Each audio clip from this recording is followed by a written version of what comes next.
The unanimous declaration of the 13 United States of America.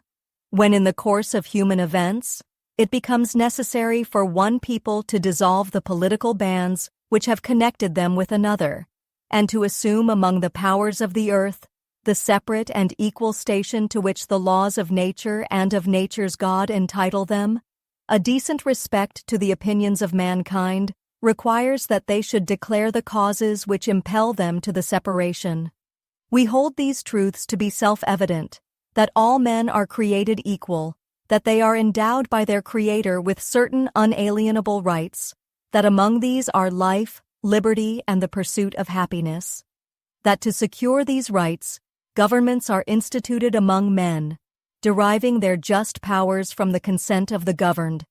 That whenever any form of government becomes destructive of these ends, it is the right of the people to alter or to abolish it, and to institute new government, laying its foundation on such principles and organizing its powers in such form as to them shall seem most likely to affect their safety and happiness. Prudence, indeed, will dictate that governments long established should not be changed for light and transient causes,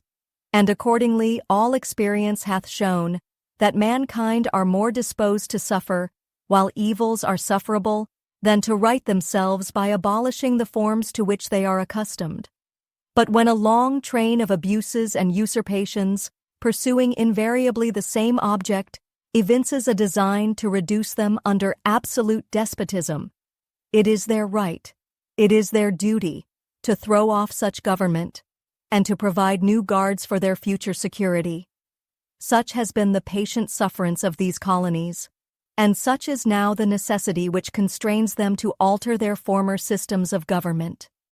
The history of the present King of Great Britain is a history of repeated injuries and usurpations, all having in direct object the establishment of an absolute tyranny over these states. He has plundered our seas, ravaged our coasts, burnt our towns, and destroyed the lives of our people. In every stage of these oppressions, we have petitioned for redress in the most humble terms. Our repeated petitions have been answered only by repeated injury. A prince, whose character is thus marked by every act which may define a tyrant, is unfit to be the ruler of a free people, nor have we been wanting in attentions to our British brethren. We have warned them from time to time of attempts by their legislature to extend an unwarrantable jurisdiction over us. They too have been deaf to the voice of justice and of consanguinity. We must therefore acquiesce in the necessity which denounces our separation, and hold them, as we hold the rest of mankind, enemies in war, in peace friends.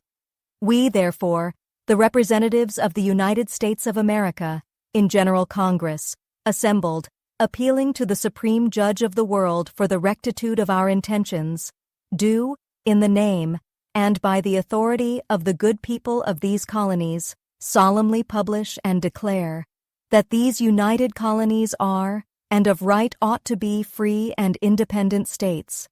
that they are absolved from all allegiance to the British Crown,